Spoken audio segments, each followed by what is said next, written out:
Good morning, everyone. Let's do some prayers and then we'll open our Yog Darshan, which is commonly known as Yoga Sutras. Om Guru Brahma, Guru Vishnu, Guru Devo Maheshwara, Guru Sakshat Parbrahma Tasmai Shri Guruve Namaha. Om Bhur Bhavaswaha Tatsavitra Bhargo Devasya Dhimahi Dhiyo Yo Nah Prachodayat Astoma Sadgamya Tamsoma Jyotirgamya Mrityurma Mritam Gamya Om Sahna Bhavatu Sahna Bhunaktu Saviryam Karvavahi Tejasvi Navadhitamastu Ma Vidvishavahi Om Shanti Shanti Shanti Om. Let's open our books. We are on chapter 2, which is Sadhna Pad, the practice part. And Rishi Patanjali is telling us in verse number 45 of this chapter 2 that if we surrender, trustful surrender, Ishwar Pranidhanat, to whom? To Ishwar, there comes a samadhi. And that is a goal of a yoga abhyasi, to reach the samadhi. So that's a complete stillness when our little self is dropped down and we realize we are that higher self, which is nothing but the Ishwar. We were talking about that when we are in samadhi, there are some divine beings. We see them. It's like a seeing power of pure consciousness is emerged. And we all know that those divine powers, whether we call them rishis or the yogis, they are the eyes of Ishwar. So the attempt we make to see Ishwar through the eyes of these rishis is a yogic sadhana.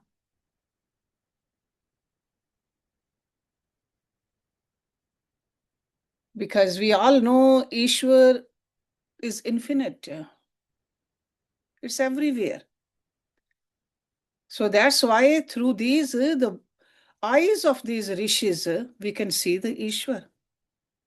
When we invest all our physical and mental resources in our practice, and most importantly, in the practice of tap and swadhyay, because that's the topic over here, and we also become exhausted by our self-effort. Because initially, self-effort is needed, but we can do the self-effort only so much. Then automatically, we are in a state of surrender. We say, God, Guru, please take care of me. According to the Bhakti Sutra of Naradji, the Dev Rishi Narad, this state of surrender is not engendered by our self-effort. Because our ego does not let us completely surrender. So surrender is not dependent on our desire or plan. This level of surrender, it dawns on its own. That's why some people can surrender very easily, others cannot. The only thing that precedes the experience of surrender is grace of the great souls, which is called Mahat Kripa. That is the term used by Naradji. The grace of great souls, the seers. And the seers do not plan to confer their grace on us because grace is totally unconditional. He used the word durlabha, hard to acquire. But once acquired, the effect is unfailing. You feel that. You feel it all the time. That's why Dev Rishi Narad call it a mog. But in order to receive it, we have to do our part though.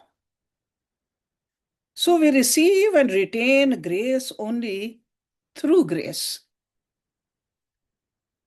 But upon receiving it, we see grace everywhere. It's like a gift of life that is called grace. Living in the world of grace and attaining freedom from the cycle of birth and death is grace. So we cannot make enough effort to get out of this birth and death cycle. It is only through grace, through kripa. So this realization frees us from all desires, including the desire to attain samadhi. That is when the door to samadhi opens. It's almost like when we stop trying to sleep, then we are sleeping. When we are sleeping, there's no trying. So it is important to remember that this extraordinary achievement, samadhi siddhi, because that's what he mentioned in this verse. You remember that this verse, it goes like samadhi siddhir ishwar pranidhanat. So extraordinary achievement, samadhi siddhi, is the result of this extraordinary level of trustful surrender. And this is experiential state. It's not something we just only debate about, talk about. We got to just experience it. And each of us has our own starting point. For some people, surrender is easily attainable. Others, they need to work on it. So where we start our practice of trustful surrender depends on how clearly we comprehend Swadhyay and how sincerely, fearlessly, joyfully we embrace the guiding grace of the divine being. Sometimes during sleep, in our dreams, they visit us. Sometimes during our meditation, or sometimes in our waking time also. If we are fortunate enough, we can be in the company of these great rishis. So we comprehend the transforming power of this guiding grace in proportion to the purity and discerning power of our mind. So through Tap and Swadhyay, what are we doing? We are purifying ourselves. We are heightening our discerning power. What is true? What is false? What is temporary? What is permanent? Because largely all this purification depends on the practice of Tap, the austerity. And we talked about austerity at all levels of our personality, physical also, mental also, and verbal also. Austerity. So these three, Tap, Swadhyay, and Ishwar Pranidhan, they go hand in hand and together breathe life into all the other limbs of yoga. Without these three, the yams and the niyams remain confined to realm of ethics and morality only. Asana remains just a set of exercises. Sure, asana will enhance a practitioner's physical health, but nothing beyond that. Pranayam will improve our vitality, strength, stamina, nothing more. If we don't practice Tap, Swadhyay, Ishwar Pranidhan. And Pratyahar, control of the senses, is merely an excellent tool for relaxing our nervous system. So benefits are there from the other limbs, but if we couple them with the Tap, Swadhyay, Ishwar Pranidhan, only then we can reach to these heights of experiences which Rishi Patanjali is talking about. And we'll see that how dharana, dhyan, samadhi, they enhance our mental concentration. But if there's no surrender to that higher power, if there's not much cleansing going on at the mental, verbal, or physical level, we will not see much spiritual value. So in light of this understanding, let's explore the remaining limbs of yoga. So in verse number 46, he is talking about asana now. So far, see, this is Ashtanga Yoga, 8 parts. So the first 2 parts are yam and the niyams, and we talked about 5 yams, ahimsa, satya, asteya, brahmacharya, aparigraha, and then 5 niyams also separately. Shauch, santosh, tap, swadhyay, ishwar, pranidhan. So after yam and the niyams come asana. And remember, we are talking about Raj Yoga. Okay. Sure, we cannot separate Raj Yoga from Hatha Yoga because we have a body also and we have a mind also. They enhance each other. In fact, they complement each other. So, but over here, when he gives this definition of asana, it is in the light of Raj Yoga.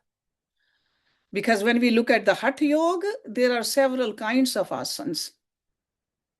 But in Raj Yoga, he says, Sthiram Sukham Asanam. So, Sthir means stable, unmoving, steady. That is Sthir. Sukham, comfortable, pleasant.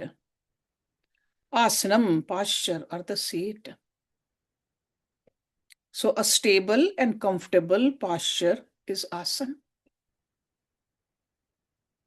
And we know that in Hatha Yoga, there are some asanas where we keep on moving our limbs because that is for the body. Whether we do the Kati Chakra or we do Mal Machlana or Bhuja Chakra, there are so many asanas where we keep on moving. So that's why I said this definition is according to the Raj Yoga. A stable and comfortable posture is asana. Because if we just look at it, not deeply, this sutra does not seem particularly significant to us. Because he's saying simply by being steady and comfortable, we accomplish the third limb of yoga. And we all know that asana lies at the heart of Hatha Yoga. So the simplest meaning of asana is posture.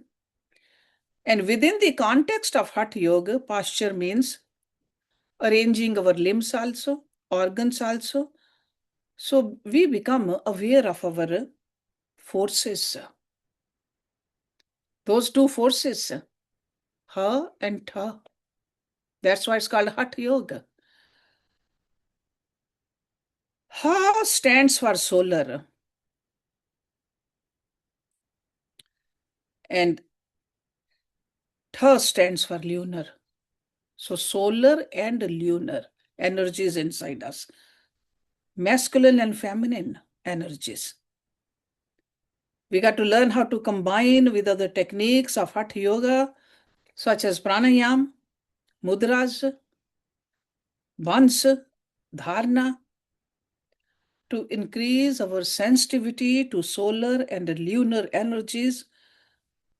We got to learn how to unblock those energies or energy channels and learn to balance and nourish our body. So over here in this verse, this asana is introduced in the context of reaching the samadhi. Because if our body is not comfortable, if our body is not sitting still, our mind cannot be still. So prolonged period of meditation is needed to reach samadhi.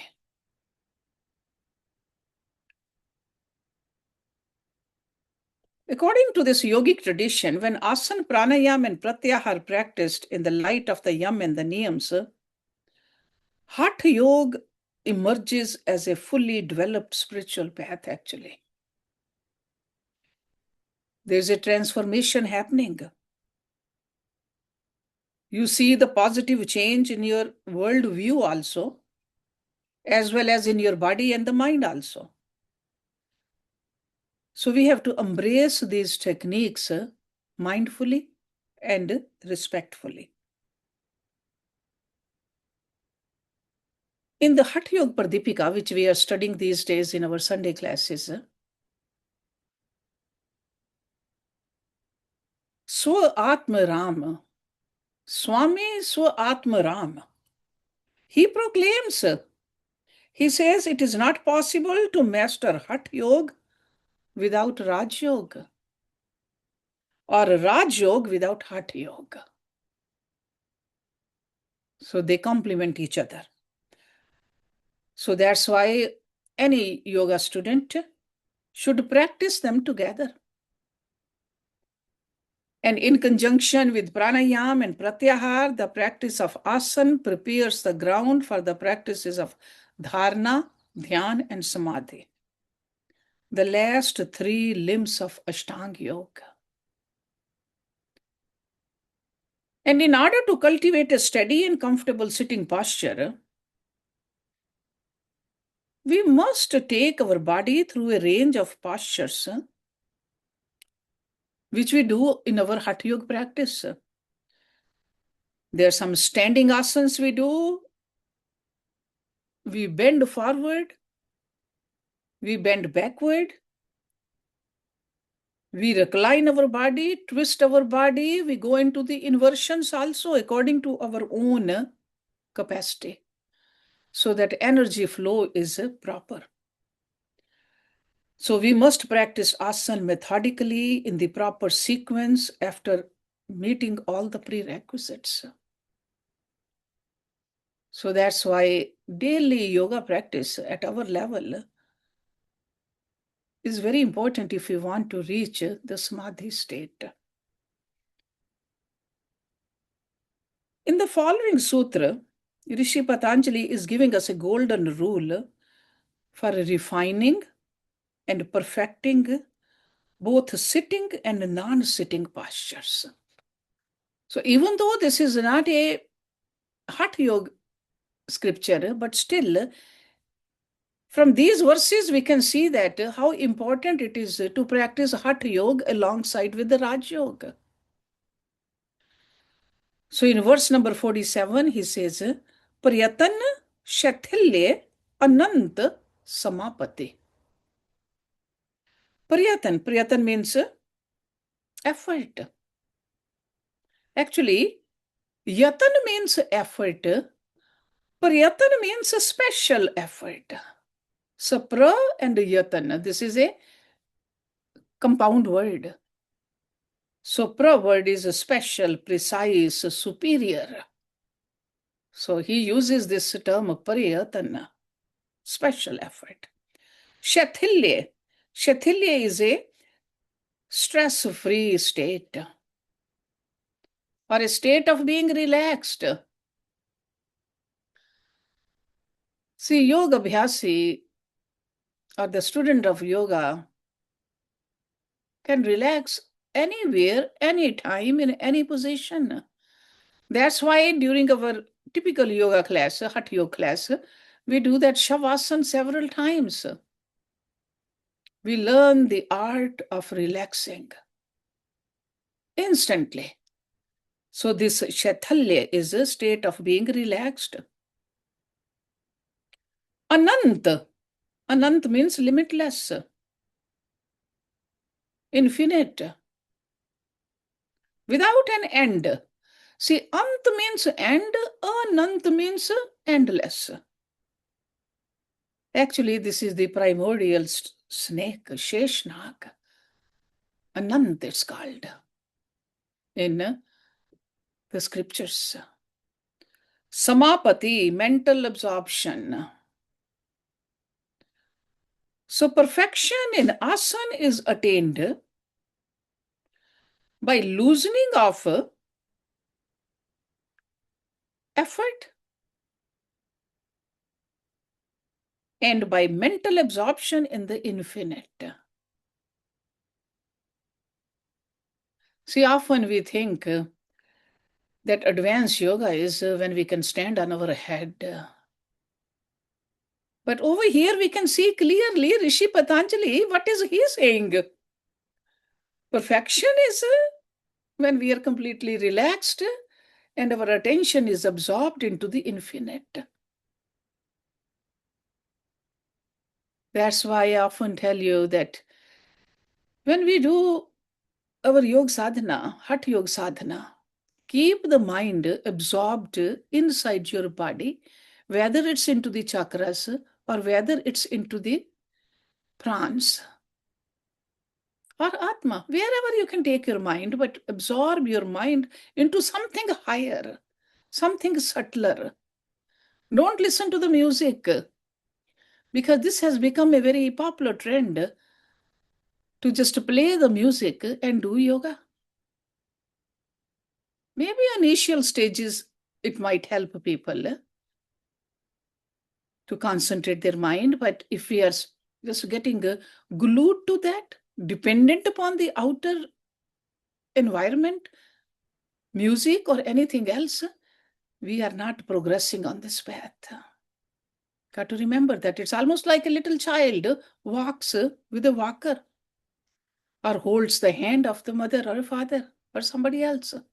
But later on, we want the child, every child should walk and then run. That is a healthy body.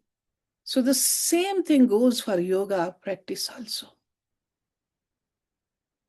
So in this sutra lays out by Rishi Patanjali the criteria for perfection in asana. So precision is more important than how long and how vigorously we practice. So according to him, precision in asana practice has two components. First, the effort involved must not cause fatigue or create tension. Second, when we reach the peak of the posture, we must stay there for a while and allow our mind to be absorbed in the space that fills our body and the space surrounding us.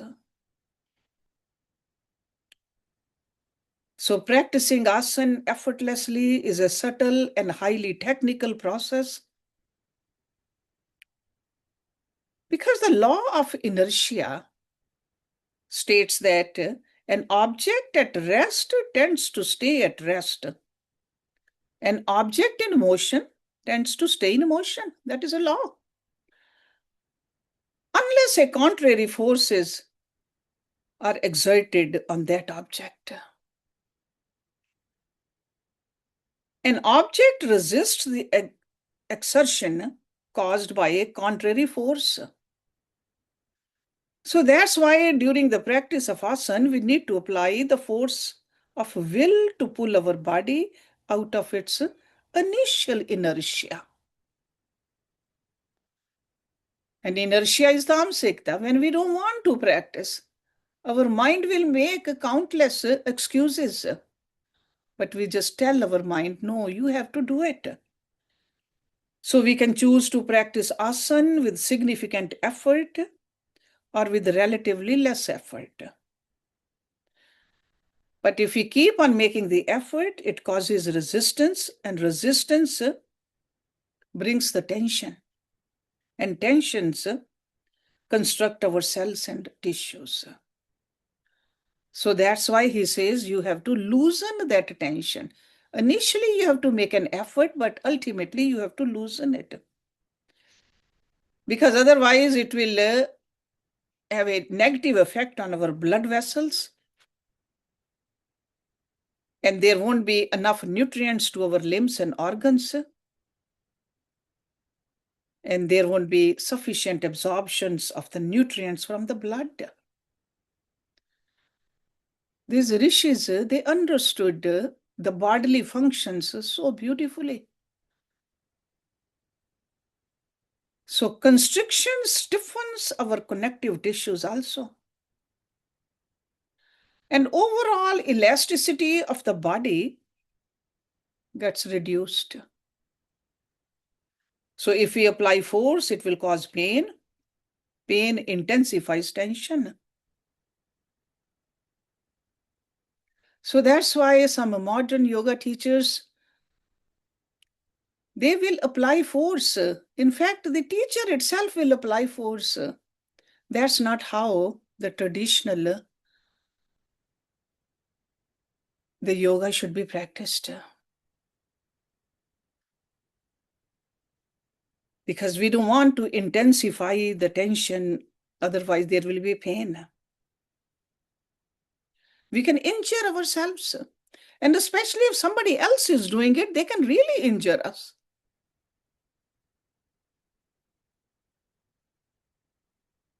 So that's why he says, do make an effort, but mindfully. Because we know that if we don't make an effort, how can we advance our practice? But the solution is to make an effort effortlessly. That is the key word over here. Okay? In Hindi, it's called Sahaj Swabhav, effortlessly. First, find the baseline of your comfort. We should know our body. This is our body. We reside in it. We got to practice. We got to learn how to lie on our back, relax, breathe gently, smoothly. Pay attention to the gentle, even flow of your breath, your heart, lungs, internal organs. Talk to them. Just like people say that gardener will talk to the plants and the flowers outside. We got to learn to talk to our own limbs.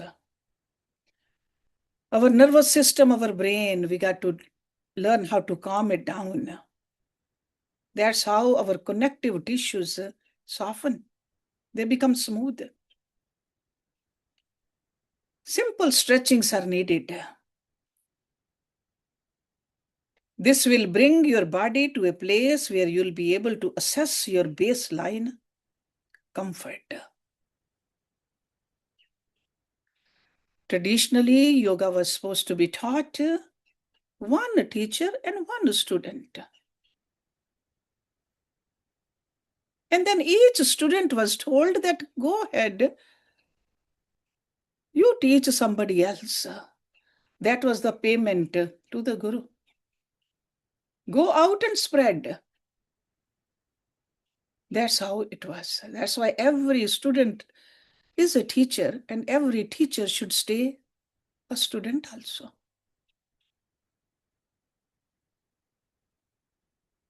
When we move into our desired posture, if you are practicing the standing forward bend, forward until you approach your threshold of discomfort. Don't go beyond that. That's why there's no competition. In group classes, we often watch others and we try to copy. That's not how the authentic yoga is practiced. My own Gurudev Ji, he used to say that if you cannot teach a person to do yoga on their own in 4 lessons, you're not a good teacher. They can come back, learn more, but basics should be taught in 4 classes. That's how you can touch more and more people and put them on the right path. We should not go beyond our current range of flexibility and strength, but stay at the threshold of our discomfort. So don't go beyond that. Don't hurt your body.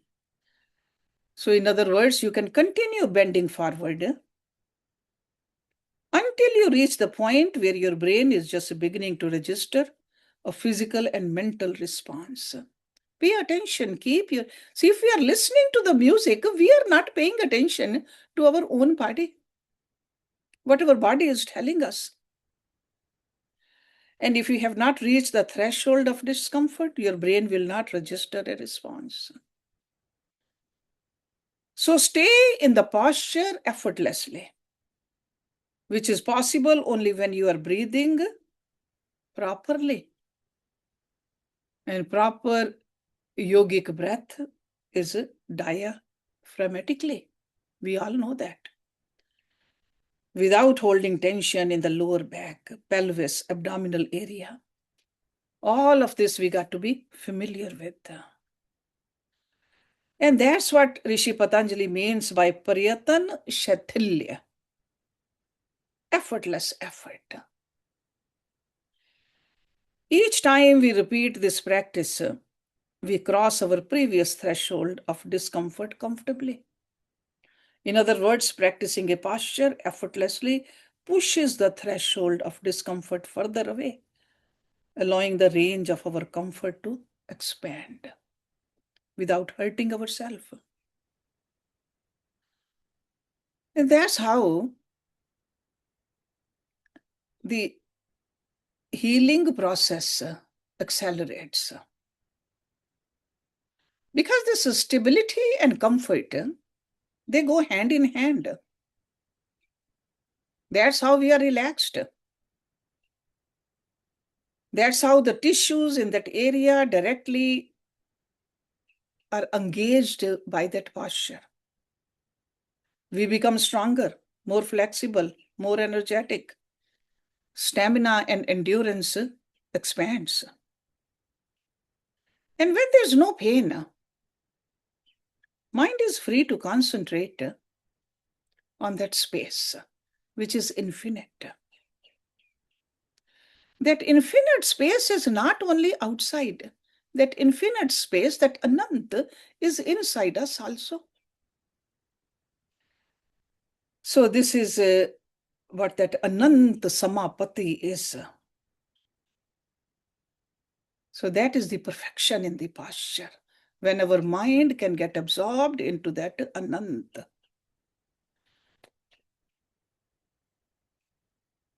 See, this literal meaning of Anant is without an end, Anant. But we can commonly say it is space, because for us, space is endless. For this little mind of ours, when we look up, we say space, it's endless. So Anant is all-pervading intelligence, pure consciousness. Or Anant is the all-pervading intelligence of pure consciousness. It is a self-existent. Because we always think about something which we see, where did it come from? We meet somebody, we say, where do you live? Or what is your name? What do you do? So we want to know the starting point. Who your parents are, who your grandparents are, which family you belong to. But this Anant is all-pervading. It's also called pure consciousness, and it's called self-existent.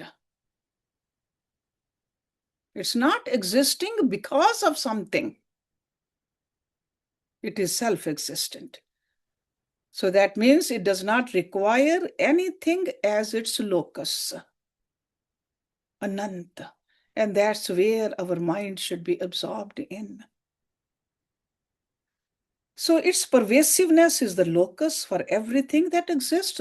Without Ananta, nothing can exist.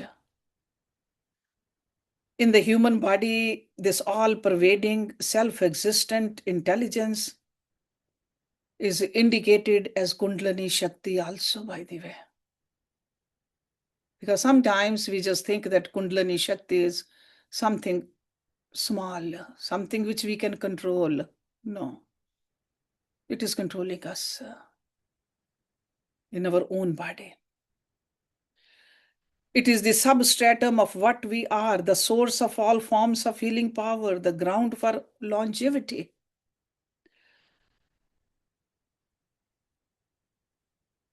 Actually, this is what's called Chid Akash also. Intelligence without form. It really fills every nook and cranny of our body. The reason I'm giving you all this, because in our postures, sometimes we just do not get all what we need to get through our yoga postures. If we do our yoga postures properly, the way these rishis are telling us to do, it has the healing power also. Not only the healing power, it has the power to take us towards that ultimate goal, to know ourselves. When we are able to stay in a posture effortlessly, we employ our mind to enter the space in the area most directly affected by the pose. We can use these postures to heal ourselves. Wherever the attention goes, energy grows. So through that energy, through that healing power, we can heal ourselves. But we have to have faith in it. We have to do prolonged, uninterrupted practice, because this is what he told us in the beginning. Consistently, regularly, with faith, we have to practice. Yoga practice is not just a week long or a month long or retreat, it's a lifelong. Every day we are supposed to do it with the same faith, same love. And the end result is that we become clearer, stronger, and more intuitive. That's what we see in the people who are practicing yoga, more confident and more peaceful. It's not how many asanas we do, but are we doing it properly? Or are we just doing it halfway, listening to the music or watching what we are wearing or what others are wearing, what the environment is? Our attention should be inward. We need to get to know ourselves. We acquire sufficient strength and also stamina to endure and eventually transcend all physical and emotional pain. Because this body, when it grows old, there are pains, but is our mind suffering because of that pain? That's what we have to say. The subject of the next sutra is that. He says, Tataha dvand anabhighata. Tata means from that. That means from that kind of a practice, which he just mentioned in the previous verse. Dvand. Dvand means pairs of opposites. Anabhighataha. That is again a compound word. An means not. Like that means no more. An. Abhi means free all around, from every direction or every respect. Ghat means injury. That is a very common Hindi word also, ghat. So, anbhigata. From that comes lack of injury caused by the pairs of opposite.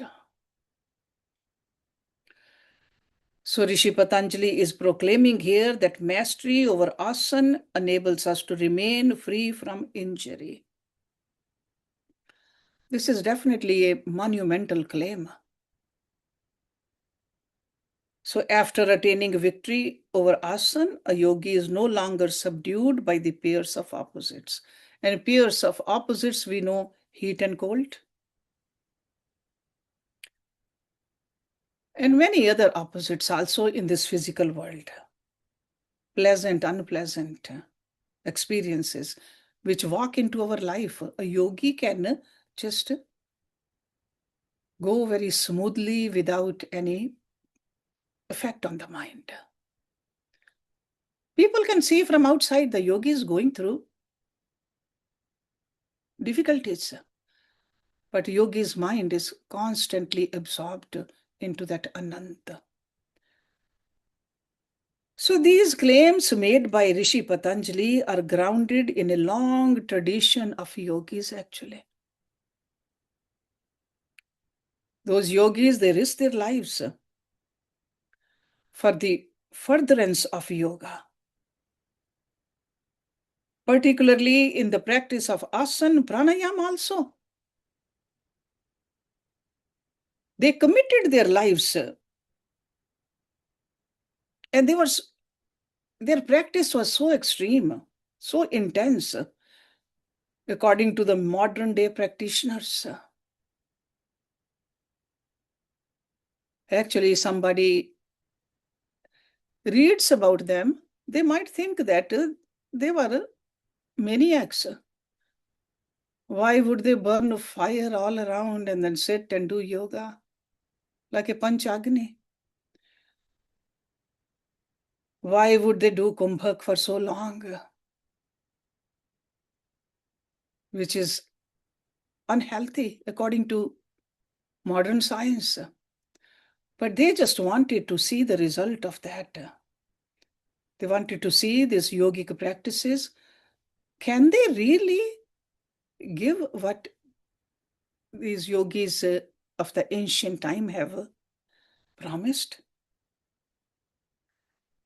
And these practices led them to develop sharp and far-reaching vision also through the Tratak. Ability to remain unaffected by extreme heat and cold. Even today, there are some yogis sitting in the mountains,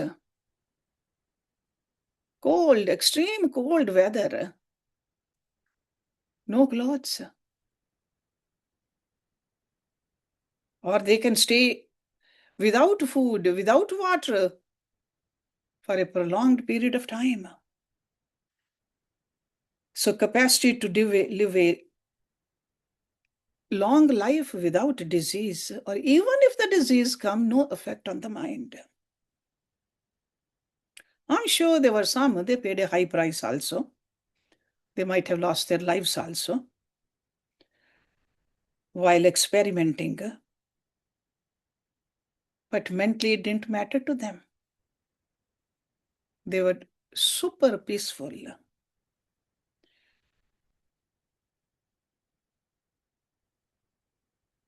A yogi grounded in asana take a dip in the fountain of bliss comfortably and happy. This is from Shiv Sutras. See, these are Yoga Sutras. Then there are Shiv Sutras also. There's a beautiful scripture. Shiv Sutra, because Lord Shiv is the founder of yoga. So that is the third verse actually, or third chapter, 16th verse, I think. That a yogi grounded in asana takes a dip in the fountain of bliss comfortably and happy. We want happiness. We want bliss. We want peacefulness. We are just looking at the wrong place. There's a little happiness in this Maya, but not a fountain of happiness. So according to these scriptures, the yoga transcends pain only when we practice it in accordance with the rules laid down in the previous two sutras. Sure, there are thousands of postures. In order to heal our physical and psychological injuries, we must learn to select. If we cannot select by ourselves, we should ask our teacher, which posture is good for me, which one is suitable for me, for my particular need. And the teacher, qualified teacher, will arrange them for you properly. Because the sequence of asanas is crucial. Because sometimes we just change the sequence too drastically. So we have to practice these properly sequenced postures with the mind at the right place. So next week I'll start from here. There's a little bit more I need to talk about on this verse also. Let's stop it here. Om Purnamada Purnamidam Purnat Purnamudachyate Purnasya Purnamadaye Purnameva Visheshyate. Om Shanti Shanti Shanti. Thank you very much for joining. I'm here, Hershji. Kamla.